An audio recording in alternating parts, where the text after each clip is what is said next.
Buenas tardes, chicas.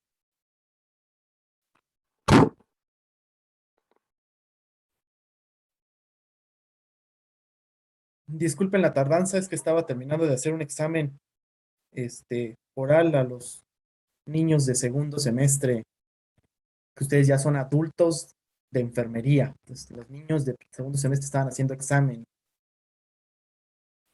¿Ya hicieron el examen de afecciones médicas? ¿O todavía no? Chaca, chacha. Está bien difícil. Pobrecita de ustedes. No quisiera estar en su lugar. Muy bien. El día de hoy le toca exponer. ¿A quién le toca exponer?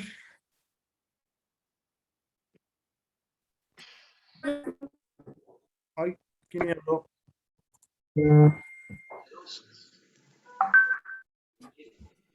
¿Alguien le toca exponer esclerodermia? De las que ya están aquí. A mí no. Ah. Ok, Gris. No, usted ya expuso de todos modos.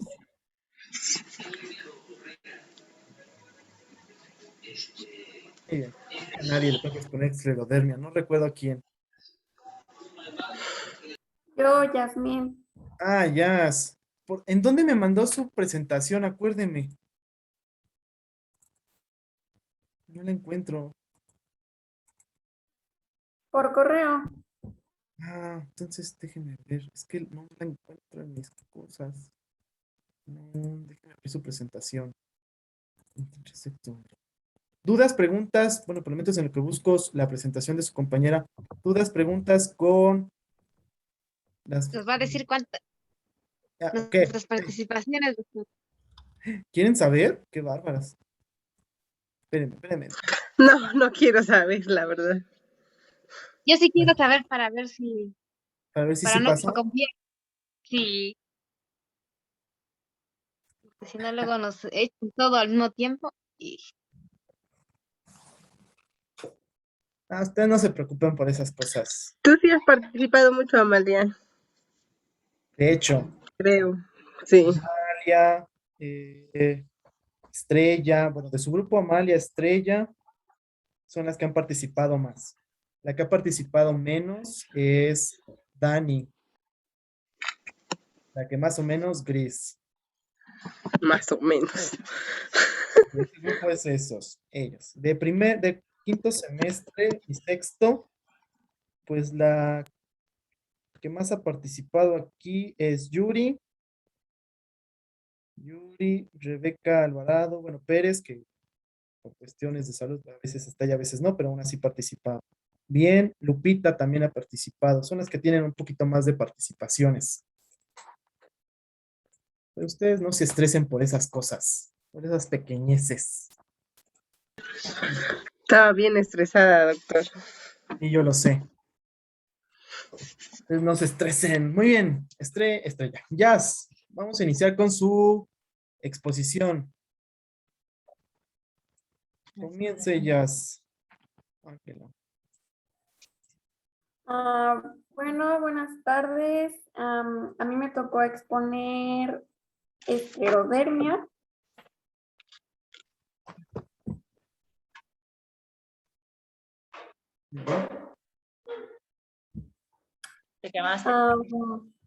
Definición. Se me movió aquí la presentación. Listo. La esclerodermia es una enfermedad multisistémica caracterizada por cambios inflamatorios, vasculares y escleróticos de la piel y de los órganos internos, particularmente pulmón, corazón y tracto gastrointestinal. Algunas veces la esclerodermia va a afectar algunos órganos internos como es el pulmón, el corazón y, y los riñones. Pueden llegar a afectarse en diferentes grados y si no se trata, puede llegar a poner en peligro la vida. Se caracteriza por endurecimiento endurecimiento y estiramiento crónico de la piel y los tejidos conectivos. Como lo vemos en la imagen, estas son algunas partes del cuerpo que afecta la esclerodermia. Los pies, las manos, el rostro y algunos órganos internos. La siguiente, por favor. Aquí algo importante de la esclerodermia, ya nos los mencionó su compañera Jazz. Efectivamente, va a haber un endurecimiento de las capas de la piel, sobre todo, aunque no va a estar bueno, quitando los otros demás órganos. ¿Por qué? Porque va a haber una mayor cantidad de tejido fibroso dentro del tejido conectivo. Esta enfermedad es parte del tejido conectivo y lo va a estar afectando. Entonces, esa es la gran característica. Aumenta el engrosamiento, precisamente como vemos aquí. Vamos a ver, vamos a describir un poquito más esas manifestaciones clínicas, pero engruesa precisamente. Hay dolor, porque pues al momento de que hay un engrosamiento y hay un aumento de ese tejido, del tejido conectivo, pues va a haber dolor en diferentes partes del cuerpo. Muy bien, ya continuamos. Su etiología se desencadena por un conjunto de factores genéticos, ambientales e infecciosos y se considera una enfermedad tripartita en la que se asocian defectos de autoinmunidad, humoral y celular, fibrosis y cambios vasculares específicos. Estos tres eventos patológicos pueden ocurrir y progresar en forma independiente. Generalmente se van a desencadenar, de acuerdo, mediante múltiples vías, el ambiente en el que esté cada persona y su diversidad clínica. Ok, entonces dentro también de esta parte, es desconocida un poquito también la etiología, sin embargo dice efectivamente que es tripartita. Comúnmente la inmunidad, volvemos a lo mismo, el cuerpo ataca al cuerpo y la inmunidad humoral es la que va a estar allá afectada. Puede ser también la inmunidad celular, la fibrosis, las alteraciones por los fibroblastos que se van a estar creando dentro del tejido conectivo van a estar aumentando precisamente ese engrosamiento de nuestra piel y los cambios vasculares específicos. Va a haber también engrosamiento de las capas de las arterias, de las venas, de los capilares que van a tener también aumentado por la cantidad de fibrocitos, perdón, de fibroblastos que se encuentran dentro del cuerpo. Recuerden que las arterias o los vasos sanguíneos están cubiertos de una capa de tejido conectivo, que es una de las túnicas importantes que protegen a nuestro vaso, que son externas. Pero cuando hay un aumento de los fibroblastos dentro del cuerpo por este tipo de enfermedades, van a aumentar esa capa y la van a hacer más engrosada. Entonces, al momento de hacerla más gruesa, van a hacerla más dura y entonces la tensión arterial va a aumentar más en estos pacientes porque como ya no hay una buena contractibilidad de los vasos sanguíneos, la presión tiende a aumentar. Entonces, son otras características importantes que tenemos en esta enfermedad. Muy bien, Jazz, continuamos.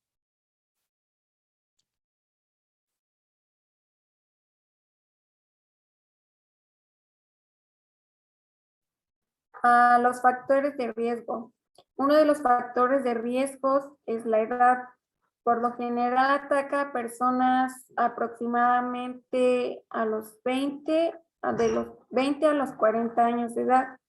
La esclerodermia sistémica, ya sea limitada o difusa, es más probable que ocurra en personas de 30 a 50 años de edad. El sexo es más predominante en mujeres. Las mujeres son 3 veces más propensas que los hombres a desarrollar esclerodermia durante las edades de 30 a 55 años. Las mujeres desarrollan esta enfermedad. Factores genéticos. Las personas que tienen miembros de la familia con enfermedades autoinmunes tienen una probabilidad incrementada de desarrollar esclerodermia. Entonces, es más frecuente precisamente en estas edades que nos mencione Jazz, de 20 a 40 años. Como ven, todas esas enfermedades reumatológicas no tienen una predisposición de edad de todas que aparezcan nada más en la edad adulta, en la edad reproductiva, en la edad adulta mayor o en niños. No, estas van a ser un poco más delimitadas dependiendo de la enfermedad que estamos teniendo. En este caso, pues va a ser precisamente de 20 a 40 años. ¿Sale? Como todas las otras enfermedades que hemos visto, la mayor frecuencia que se tienen es en mujeres. Y los factores genéticos también son importantes porque van a ser mediados por la inmunidad. Volvemos a repetir con el mismo antígeno de histocompatibilidad que se encontraban en los genes, el HLA. Ese HLA o el antígeno de histocompatibilidad también va a estar presente dentro del ADN por alteraciones del mismo y vamos a tener esta enfermedad. En los antígenos de histocompatibilidad son muchos, se dividen en D28, D30, así sucesivamente, pero no nos vamos a meter con cuáles de esos antígenos van a estar modificados en el ADN. Solamente con que nos quedemos que está mediada por esos antígenos de histocompatibilidad es suficiente. Continuamos. Otro factor de riesgo es el origen étnico. Las mujeres afroamericanas jóvenes tienen un índice particularmente alto de esclerodermia y tienden a tener formas más severas de la enfermedad. Los americanos nativos de Choctaw en Oklahoma tienen también un índice extremadamente alto de esclerodermia.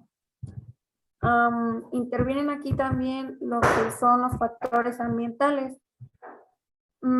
Por ejemplo, podrían ser numerosas exposiciones ambientales, parecen incrementar la esclerodermia, incluyendo la minería de carbón y oro, exposición a cloruro de polibino, resinas epóxicas, benceno, etc. Muy bien. Perla, ¿qué otros? No, sí no los puso aquí, pero ya te iba a preguntar. Bueno, no, Perlita, gracias. Aquí los más frecuentes son los afroamericanos, ¿sale? O los pacientes de raza negra. Estos pacientes tienden a tener el antígeno de histocompatibilidad precisamente alterado y por ese origen étnico, pues vamos a tener esta enfermedad. Afroamericano, pues recuerden que se refiere a alguien que nació aquí en América, que tiene antecedentes americanos, pero que algún familiar en determinado momento son africanos, son negros precisamente.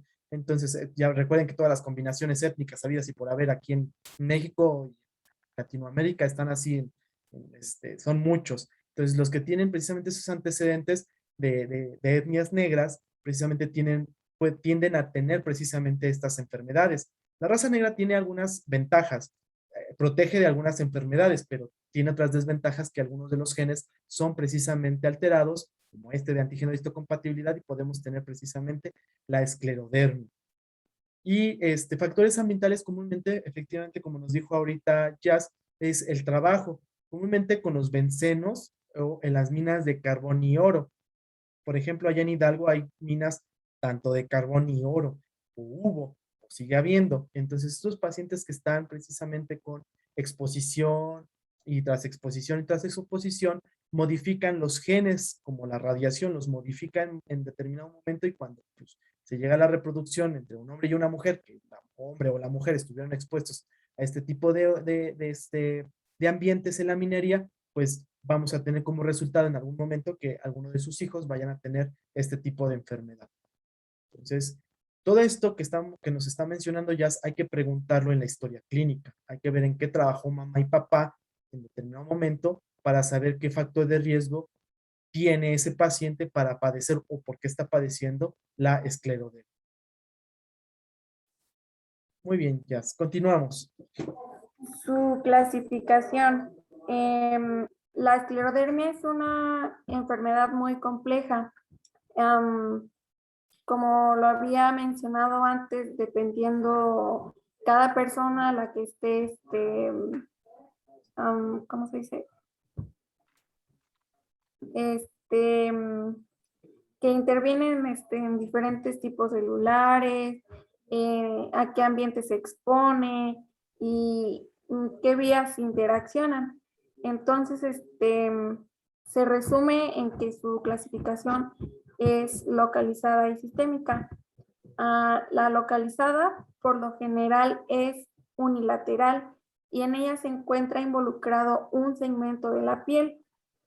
Afecta solamente a un área local de la piel en forma de placas o parches que se llama morfea, una franja a lo largo de un brazo, una pierna, que es la esclerodermia lineal, o una línea en la frente, que es la esclerodermia en Cobb de Sabre. Es muy infrecuente que la esclerodermia localizada se vuelva sistémica. Así es. Entonces, a comparación de las enfermedades anteriores que veíamos, como por ejemplo la dermatomiositis o la miositis, que afecta a varios músculos o varios grupos musculares, o a comparación de la artritis reumatoide, que afectaba no solamente una, sino varias articulaciones unilaterales. Esta esclerodermia afecta, si es localizada, afecta solamente una porción de la piel, ¿sale? Comúnmente vemos las placas, vamos a ver la piel engrosada con dolor, porque como les dije, los fibroblastos lo que hacen es engrosar toda esa porción del tejido conectivo y vamos a tener precisamente estos parches o placas en morfea. Creo que trae imágenes su compañera. O pueden presentarse pues a lo largo precisamente de una franja del brazo o de la pierna, pero solamente la vamos a encontrar localizada. Si yo desnudo al paciente y lo empiezo a revisar, solamente es en esa porción, no se va a extender. Y como dice su compañera, efectivamente es muy raro que una localizada se extienda y se vuelva sistémica, es decir, en general se irradia hacia otras regiones, aunque sí puede suceder. No es imposible, pero es rara, muy rara que se vuelva sistémica. Bueno, aquí vemos las imágenes de esclerodermia localizada. Como lo había mencionado, morfea es se mira más o menos como un parche en un segmento de la piel, no se extiende. La esclerodermia lineal, pues se mira como una pequeña franja mediante el cuerpo, o ya sea en un pie o una mano. Y la esclerodermia en Cobb de Sabre, se puede ver que afecta al cráneo y también parte de la cara. Así es. Entonces, así es como nosotros podemos distinguir entre los tipos de esclerosis que sea solamente localizada. Entonces, ya nos describió su compañera bien las características precisamente. Como ven, se encuentran delimitadas solamente en una área, no se extienden completamente. Comúnmente puede iniciar pequeñita y se extiende, pero se delimita, ya no crece más. Si ustedes tocaran todas estas regiones, como por ejemplo esta que la vemos como curtida, como si fueran varios bachecitos, la van a encontrar muy indurada. Entonces es donde tenemos precisamente esta lineal.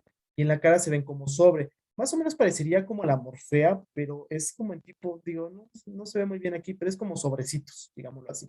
Aquí hay un sobrecito y aquí hay otro sobrecito. La característica del CUP, como dijo su compañera, solamente es en cráneo y cara, mientras que la morfea es del cuello para abajo. Entonces, esa es la diferencia entre la morfea y la CUP, o sobre. Muy bien, Jazz.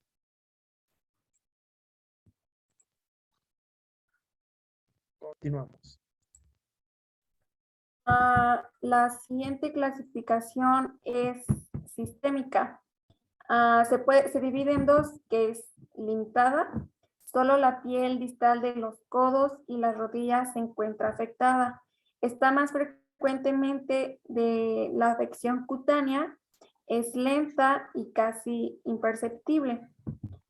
La difusa, el engrosamiento cutáneo ocurre en forma proximal y puede estar relacionado con la severidad de la enfermedad, aunque la frecuencia y el grado de afección a órganos internos son los principales factores que contribuyen a la morbimortalidad.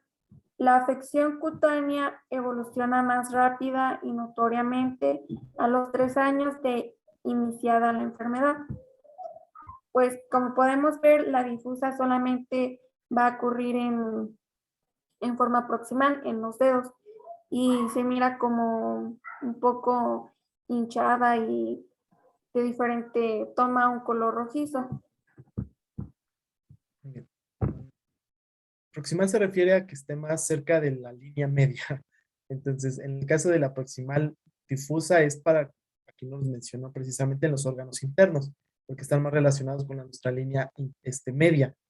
Puede ser también externa, en el caso de los dedos ya no es proximal, sería nada más acá en los dedos y lo vemos precisamente con estas regiones. De hecho, los nudillos empiezan a engrosar, lo vemos acá, en toda esta región de los dedos y de la parte de del dorso de la mano. Entonces es lo que podemos llegar a encontrar. De hecho, también, ya lo habíamos visto en otras enfermedades, estos pacientes también tienden a tener el síndrome de Raynaud, que es cuando hace frío, se ponen blancas y transparentes los dedos de las manos, y abajo ya se vuelven rojitas. Entonces, comúnmente estos pacientes también tienen o tienden a tener el síndrome de Raynaud. Y difusa y sistémica, pues es que va a abarcar varios órganos en general. Comúnmente, cuando ya es una difusa, la enfermedad es en los vasos sanguíneos y hay más alteraciones y como su compañera dice, hay un aumento de la morbimortalidad. Los pacientes tienden a fallecer en determinado momento si se sigue engrosando los vasos sanguíneos. Como les dije, los vasos sanguíneos ya no van a tener la elasticidad para la presión arterial y entonces va a aumentar la presión o en algún momento como ya es un tubo completamente rígido, pues va a disminuir esa presión y pues va a fallecer el paciente en algún momento de su vida. Entonces, esta enfermedad pues tiende a, igual hay medicamentos como las otras enfermedades, es de alta mortalidad a diferencia de las anteriores, aunque sea con medicamento, ¿sale? Esta enfermedad, hay medicamentos para tratarla.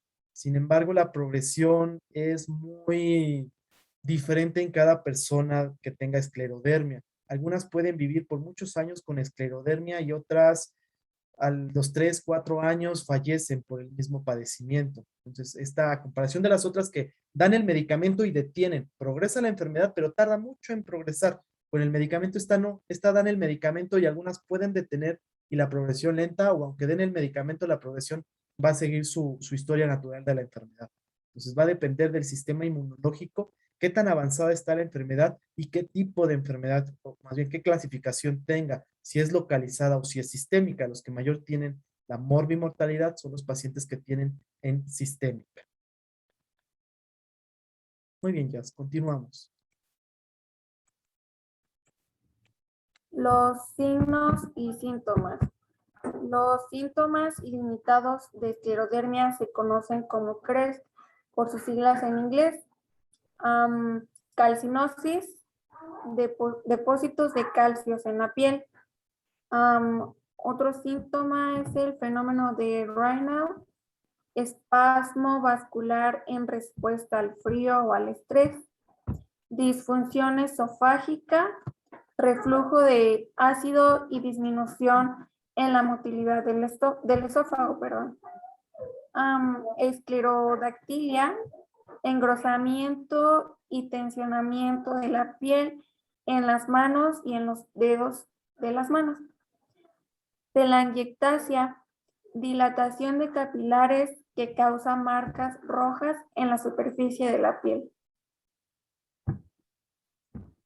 Aquí el cuadro clínico es muy específico, ¿sale? Uno de los primeros síntomas que podemos llegar a relacionar de todos esos que nos acaba de mencionar es la esclerodactilia, cuando ya es sistémica, lo veíamos en la imagen pasada. Las manos, bueno, recuerdan que en la artritis reumatoide les dije que los dedos empiezan a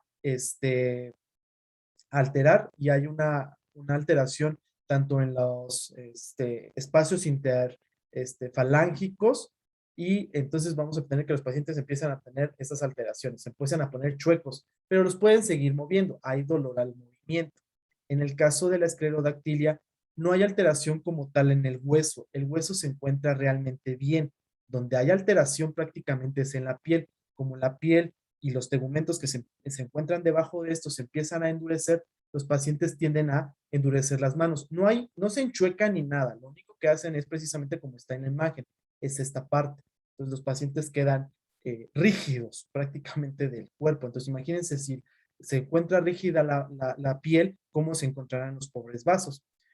La otra, pues, es la calcinosis. Lo encontramos como esta parte, y de hecho lo veíamos en otra imagen que nos mostraba su compañera, son depósitos de calcio. Hay alteraciones precisamente en la absorción del calcio y un aumento de la absorción del calcio, y como ya los huesos ya están llenitos de calcio, pues lo buscan en otro lado donde colocar el calcio, y lo colocan precisamente en la piel. Por eso les digo que hay un aumento en los fibroblastos. Como hay un aumento en los fibroblastos y no solamente en la piel, como lo estamos viendo en esta parte, también lo hay en el sistema digestivo. Uno de los primeros afectados es el esófago. Recuerden que el esófago hace un movimiento. ¿Cómo se llama ese movimiento que hace el sistema digestivo, chicas? Y que se va a ver alterado. ¿Cómo, Estrella? Peristalsis. Peristalsis, efectivamente. Lo que hace el intestino y todo el esófago es peristalsis. Como la capa que recubre el esófago es una capa de tejido conectivo y se va a ver afectada por la esclerodermia, se empieza a endurecer el esófago y va a quedar como un tubo rígido. Ya no va a haber el movimiento. Entonces el paciente va a tener un reflujo gastroesofágico.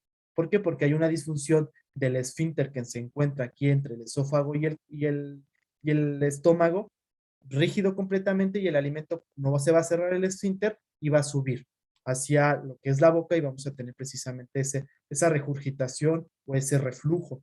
Entonces se engruesa. Imagínense si se engruesa en el intestino delgado, ¿qué no va a pasar en el esófago? ¿Qué no va a pasar en el estómago, intestino grueso e intestino delgado? Otra de las cosas que pasan son las talangectasias, que son las arañitas que llegásemos a ver, o los puntitos rojos, como nos ponen aquí en la imagen, de rompimiento de vasos o de un aumento en la vascularización. Como los vasos empiezan a ser gruesos y tenemos que irrigar y tener oxígeno en la sangre, perdón, oxígeno en las demás células, los vasos empiezan a ser vasos nuevos. Pero esos vasos nuevos, a pesar de, se van a volver a ser calcificados, se van a calcificar, se van a volver rígidos en determinado momento. Lo que quiere el sistema vascular es proteger a las demás células. Por eso crea nuevas redes de vasos y se empiezan a ver con las talangectasias. Entonces, y bueno, vemos el fenómeno de Raynaud como en todas las otras enfermedades reumatológicas por el espasmo vascular que vemos, y se van a ver blancos los dedos hasta arriba, las falanges, las últimas falanges, y de abajo de lo que vemos blanco lo vamos a ver ya rojito. Entonces, son alteraciones que pasan en la esclerodermia y lo vamos a detectar. Como ven, son las otras enfermedades que veíamos, los signos son casi idénticos, casi idénticos, casi idénticos. En esta cambia completamente la sintomatología y lo podemos diferenciar de las otras enfermedades reumatológicas porque cambia y va a ser agregado más, ya no a las articulaciones, a la afectación articular y muscular, sino al tejido conectivo de la piel, de las arterias, de las venas y del sistema digestivo. Entonces, para que diferenciemos precisamente con esta parte. Seguimos, Jazz. El diagnóstico. Es necesario realizar un cuidadoso examen físico para notar esta enfermedad. En estadios iniciales predominan las artralgias y la hinchazón de tejidos blandos. También se puede diagnosticar mediante una biopsia cutánea. No suele ser necesaria, aunque puede ser útil a la hora de distinguir la esclerodermia de cuadros como la dermopatía fibrosante nefrogénica o el escleromixedema. También mediante una capilaroscopía. En el patrón precoz hay presencia de pocos capilares dilatados o megacapilares, pocas hemorragias capilares y distribución capilar bien conservada. Muy bien, entonces pues prácticamente aquí el diagnóstico, a comparación de las otras, no pedimos tantos estudios. Sí los pedimos para comparación y diferenciación de otros diagnósticos, pero en sí, pues como aquí nos pone el primer punto, es el examen físico. Al hacer el examen físico y la historia clínica, nosotros nos damos cuenta, y el cuadro clínico, de qué tipo de enfermedad puede llegar a padecer el paciente. Los estados iniciales pues pueden ser efectivamente el dolor de las articulaciones y la hinchazón, sobre todo de las manos, de los dedos. Los vamos a ver gorditos, esas articulaciones. Y podemos tomar biopsia, pero solamente para dar el diagnóstico ya concreto. pero en sí el diagnóstico se hace con cuadro clínico. Muy bien, Jazz. El tratamiento, hay tratamiento para la piel y con fármacos. Para la piel se utilizan esteroides tópicos, inhibidores de la calcineurina tópicos, corticoides sistémicos o inmunosupresores sistémicos. Efecto antiinflamatorio e inmunosupresor de la fototerapia con radiación ultravioleta. La radiación ultravioleta inhibe la fibrosis e induce el ablandamiento de la piel esclerótica. Para fármacos modificadores se utiliza lo que es la ciclofosfamida, micofenolato de mofetilo, metotrexato, acitioprina, inmunoglobulina intravenosa y plasmaferesis. Entonces, como ven, aquí el medicamento cambia a comparación también de las otras enfermedades. El único que se sigue utilizando es el metotrexato. Los demás medicamentos son modificadores de la enfermedad.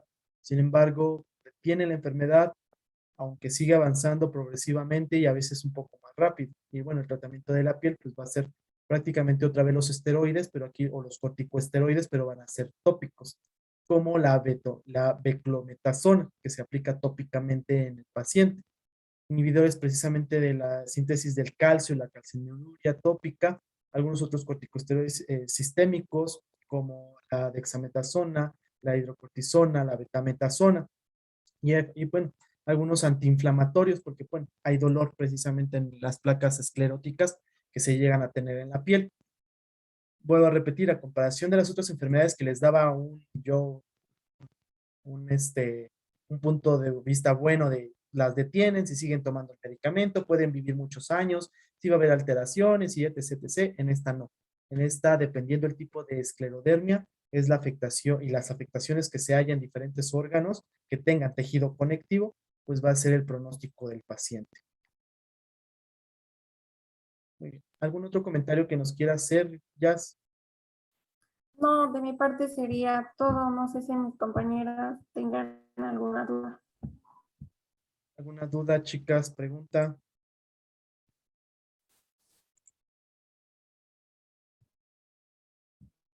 ¿Dudas, preguntas, chicas, de lo que nos acaba de exponer su compañera Jazz?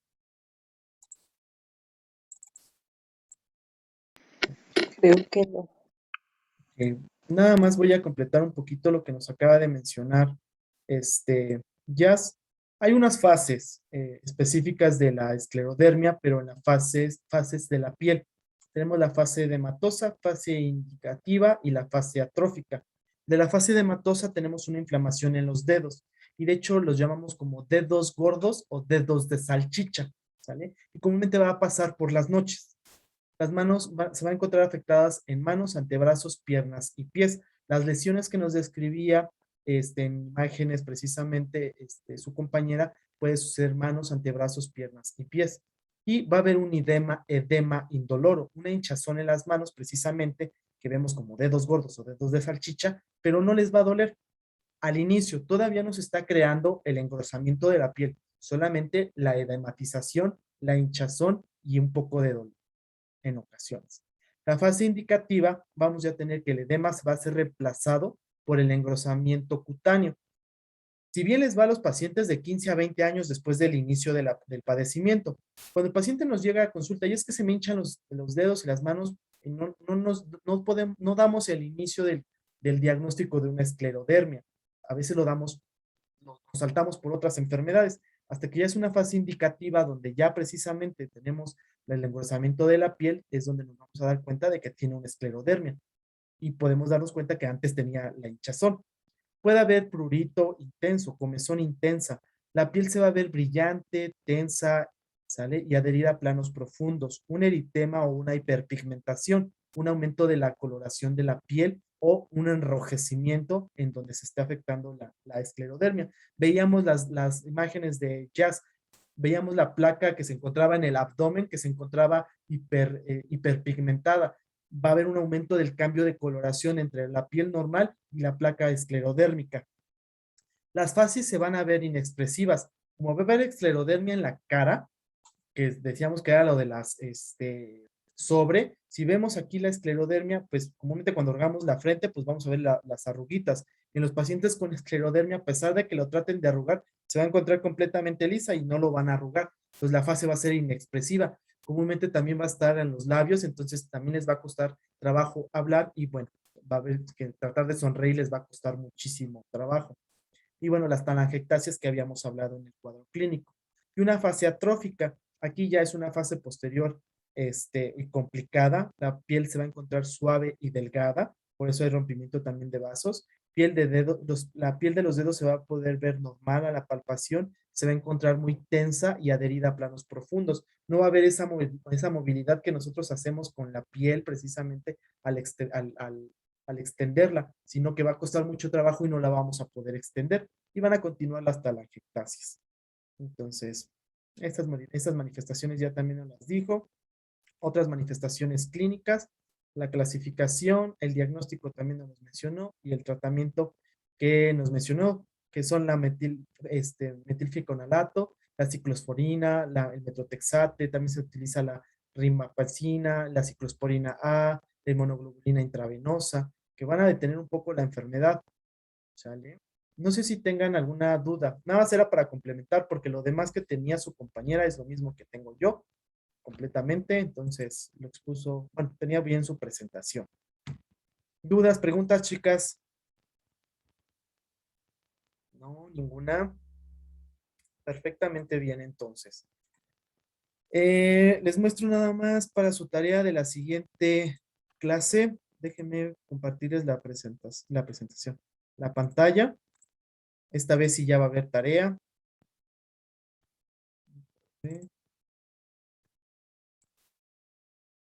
Vamos a ver, vamos a ver. La siguiente clase vamos a ver dos enfermedades, que es el síndrome de Sjögren. Sjögren, es que es una palabra en alemán. Es el apellido del que lo descubrió. Y la vasculitis. La vasculitis me toca exponerla a mí. El síndrome de Sjögren, creo que le toca a Perla. Sí, ¿verdad, Perla? Para que me envíe ya su presentación. No me la ha enviado, ¿verdad? Ah, ok. Entonces, para que me envíe su Ahorita presentación. se le envío. Va que va, para poderla checar.